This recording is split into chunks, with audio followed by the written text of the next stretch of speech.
Episode 23। वहाँ वनिका आई और रियांश को अपने साथ स्टेज पे ले गई। अंतरा को वनिका की हरकत बिल्कुल भी पसंद नहीं आई। वो बस अपनी आंखों में पानी लिए उन दोनों को देख रही थी। इधर वनिका रियांश को स्टेज पर ले आई थी। उसने रियांश के दोनों हाथ अपने कमर पर रखे और खुद उसके शोल्डर पर हाथ रखकर खुद की बॉडी को मूव करने लगी। रियांश चाहता तो इसी वक्त वनिका को सबक सिखा सकता था, लेकिन वो इतने लोगों के सामने कोई तमाशा नहीं करना चाहता था। और तो और अगर यहाँ पर कोई तमाशा होता तो सिद्धार्थ की रेपुटेशन को भी नुकसान होता, जो कि रियांश बिल्कुल भी नहीं चाहता था। वनिका को देखता हुआ बोला, तुम ठीक नहीं कर रही हो। वनिका उसके गाल पर हाथ फेरते हुए बोली, और तुमने जो किया वो ठीक था क्या? रियांश ने वनिका को खुद से दूर किया और वहां से जाने लगा। वो स्टेज से नीचे उतर पाता उससे पहले ही वनिका ने उसका हाथ पकड़ लिया। वनिका की नज़र हॉल के सेंटर पे खड़ी अंतरा पर गई, जो उन दोनों को ही देख रही थी। वनिका ने उसे देखते हुए ही रियांश के पीछे से ही अपने हाथ उसकी चेस्ट पे रख दिया। रियांश ने अपनी आंखें भींच ली, क्योंकि उन्हें पता था कि अंतरा उन्हें ही देख रही है। वनिका ने डीजे को कुछ इशारा किया और वहाँ एक सॉन्ग प्ले हो गया। थोड़ी फुर्सत भी मेरी जान कभी बाहों को दीजिए, थोड़ी फुर्सत भी मेरी जान कभी बाहों को दीजिए, आज की रात मज़ा हुस्न का आँखों से लीजिए, आज की रात मज़ा हुस्न का आँखों से लीजिए। वक्त बर्बाद ना बिना बात की बातों में कीजिए, रात का मज़ा हुस्न का आँखों से लीजिए, रात आज की रात मज़ा हुस्न का आँखों से लीजिए। इस डीजे सॉन्ग के साथ ही वनिका रियांश के सामने आई और उसके चेहरे पर उंगलियां चलाते हुए डांस करने लगी। वनिका ने पलटकर अपना सर रियांश के सीने में टिका दिया और उसके साथ दोनों हाथों अपने हाथ में लेकर अपने पेट पर रख दिया और अदा के साथ अपने कमर को मूव करने लगी। रियांश वहां से जाने लगा तो वनिका ने रियांश की कलाई पकड़ ली, जिसमें रियांश ने वॉच पहना हुआ था, और उसके साथ वनिका उसके इर्द गिर्द डांस करने लगी। रियांश ने वनिका को कमर से पकड़ा और अपने करीब कर लिया। वनिका ने रियांश की बाहों में खुद को फ्री छोड़ दिया था। रियांश ने वनिका को उसकी कमर से संभाला हुआ था। वनिका रियांश की खुली चेस्ट पर अपने होठ चलाने लगी। ये नज़ारा देखकर वहाँ हुडिंग होने लगी, लेकिन अंतरा का हाल बुरा था। उसकी आंखों में जो पानी ठहरा हुआ था वो उसके गाल तक आ चुका था। उसे अपने अंदर कुछ टूटता हुआ महसूस हो रहा था। रियांश ने वनिका को स्टेज के बीचों बीच छोड़ दिया। वनिका इसके लिए तैयार नहीं थी और वो धम से गिर गई। रियांश बिना उसकी परवाह किए स्टेज से नीचे आया और पूरे हॉल में अंतरा को ढूंढने लगा, लेकिन अंतरा उसे कहीं नहीं दिखी। उसने अपने हाथों की मुट्ठियां बना ली और अपने जबड़े को कसते हुए बोला, अब कहाँ गई तुम? सिद्धार्थ उसके पास आया और बोला, भाभी को मैंने बाहर जाते देखा है। रियांश बिना किसी बात सुने वहाँ से बाहर की तरफ चला गया। सिद्धार्थ उससे बोलना तो बहुत कुछ चाह रहा था, लेकिन सिचुएशन को देखते हुए उसने कुछ भी कहना जरूरी नहीं समझा। उसने वनिका की तरफ देखा, जो मुस्कुराते हुए एग्जिट डोर की तरफ देख रही थी। सिद्धार्थ उसे देखता हुआ वहाँ से चला गया। वहीं दूसरी तरफ रियांश जब बाहर आया तो अंतरा उसे कहीं नहीं दिखी। उसने उसे हर जगह ढूंढा, लेकिन अंतरा उसे कहीं नहीं दिखी। उसने अपने गार्ड्स को भी उसे ढूंढने को कहा। लगभग 10 मिनट बाद ड्राइवर उसके पास आया और बोला, बॉस, मैम पार्किंग के कार में बैठी हुई है।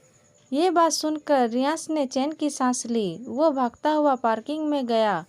वो कार के पास आया। उसने थोड़ा झुक कर देखा तो अंतरा बैक सीट पर अपनी आंखें बंद करके सीट से सर रख टिका कर बैठी हुई थी। अंतरा शांत थी, लेकिन उसकी किसी आंखें झरने की तरह बह रही थी। रियांश ने अपना ब्लैकेज उतार कर पैसेंजर सीट पर रखा और ड्राइवर को मैसेज करके बुलाया। वो खुद बैक सीट पर अंतरा के साथ बैठ गया। अंतरा को एहसास था कि रियांश उसके पास ही बैठा है, लेकिन उसने अपनी आंखें नहीं खोली। रियांश बस एकटक अंतरा के चेहरे को देख रहा था। उसने अंतरा के गालों को छूने के लिए अपना हाथ बढ़ाया, लेकिन कुछ सोचकर उसने अपना हाथ वापस खींच लिया। कुछ देर बाद कार हवाओं से बातें करने लगी। रात के 2 बजे उनकी कार ओबरॉय मैंशन के बाहर आ रुकी। इस बीच अंतरा ने एक बार भी अपनी आंखों को नहीं खोला था।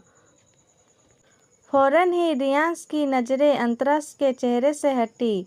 जैसे ही कार रुकी, रियांश ने अपनी साइड का डोर ओपन किया और बाहर आकर उसने जैसे ही अंतरा का साइड का डोर ओपन किया तो अंतरा ऑपोजिट साइड से बाहर निकल आई और बिना रियांश को देखे ही मैंशन के अंदर जाने लगी।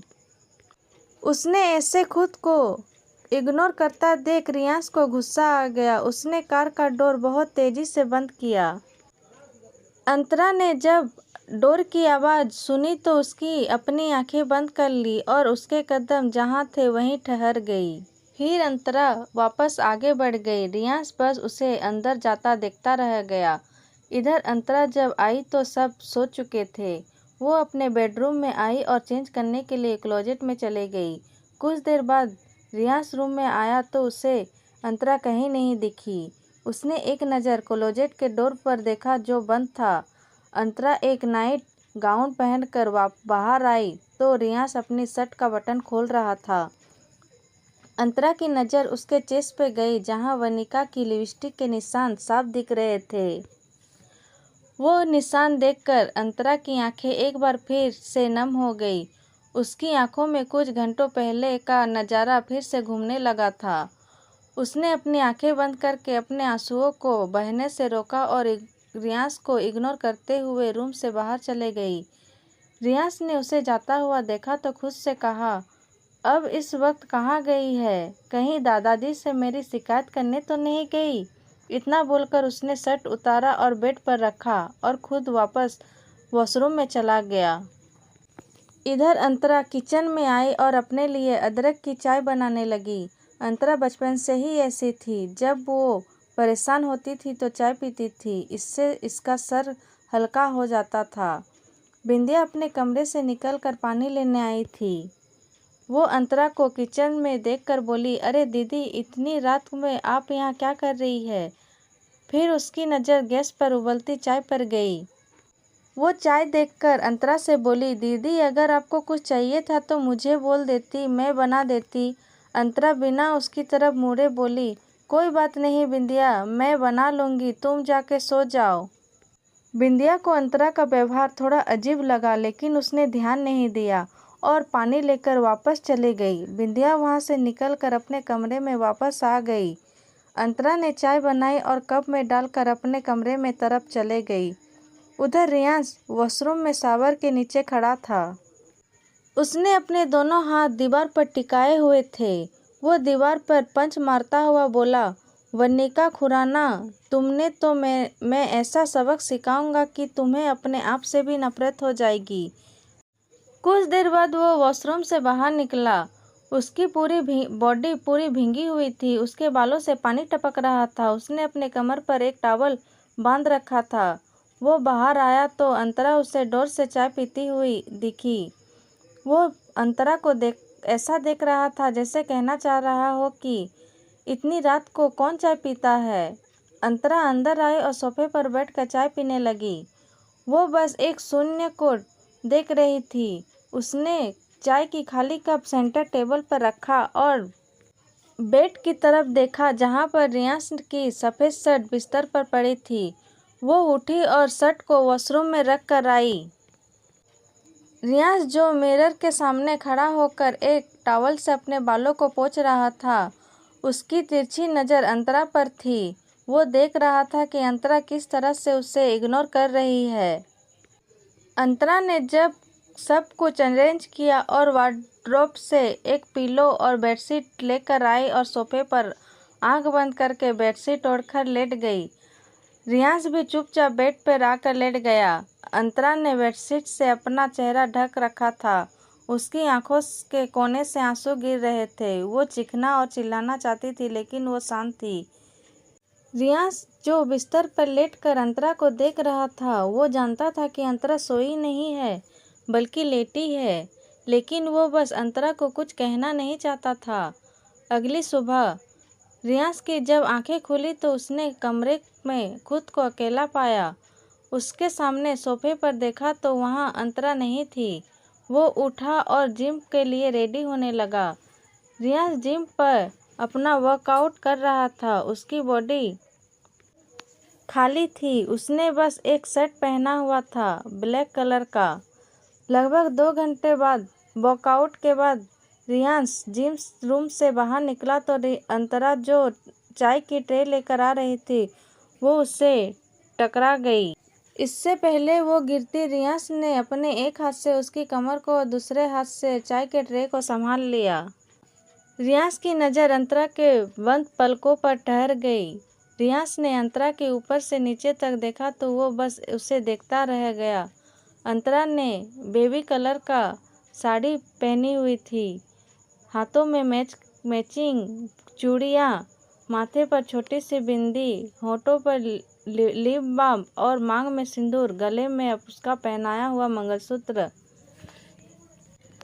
अंतरा रियांश को काफ़ी अट्रैक्टिव लग रही थी। अंतरा ने गिरने के डर से अपनी आंखें बंद कर ली थी। उसे महसूस हुआ कि वो किसी के बाहों में है तो उसने अपनी आंखें खोली। उसके सामने रियांश का एक्सप्रेशनलेस हैंडसम चेहरा था। अंतरा को भले ही उससे नाराज़गी थी, लेकिन रियांश की पर्सनालिटी कहीं न कहीं उसे इफ़ेक्ट कर रही थी। रियांश ने उसे सीधा खड़ा किया और उसके हाथ में चाय का ट्रे देता हुआ बोला, तुम ठीक से चलना कब सीखोगे? हमेशा गिरती पड़ती ही रहती हो। अंतरा की आंखें रियांश की खुली चेस्ट पर ठहर गई। रियांश का शरीर पसीने से भींगा था, उसके बालों से भी पसीना टपक रहा था। अंतरा ने आज पहली बार किसी मर्द को सिक्स पैक देखे थे जो कहीं ना कहीं अंतरा को इफेक्ट कर रही थी। रियांश जानता था कि अंतरा उसकी पर्सनालिटी से इफेक्ट हो रही है। उसने अंतरा को देखते हुए उसका एक हाथ अपने सीने पर रख दिया। अंतरा को कोई होश ही नहीं था कि उसके साथ क्या हो रहा है। अनायास से अंतरा के हाथ रियांश के सीने से होते हुए उसके सिक्स पैक पर घूमने लगे। ये देखकर रियांश के होठों पर स्माइल आ गई। अंतरा रियांश में ही खोई हुई थी। तभी वहाँ रुद्र आया और अचानक उन दोनों को ऐसा देखकर कुछ और ही समझने लगा। वो चिल्ला के बोला, सॉरी मैंने कुछ नहीं देखा, आप लोग कंटिन्यू कर सकते हैं।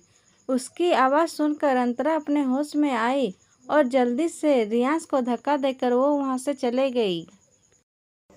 अगले एपिसोड जानने के लिए हमारे प्रतिमा स्टोरी के साथ बने रहिए। दोस्तों, अगर आपको हमारी स्टोरी पसंद आए तो please subscribe and like. Thank you.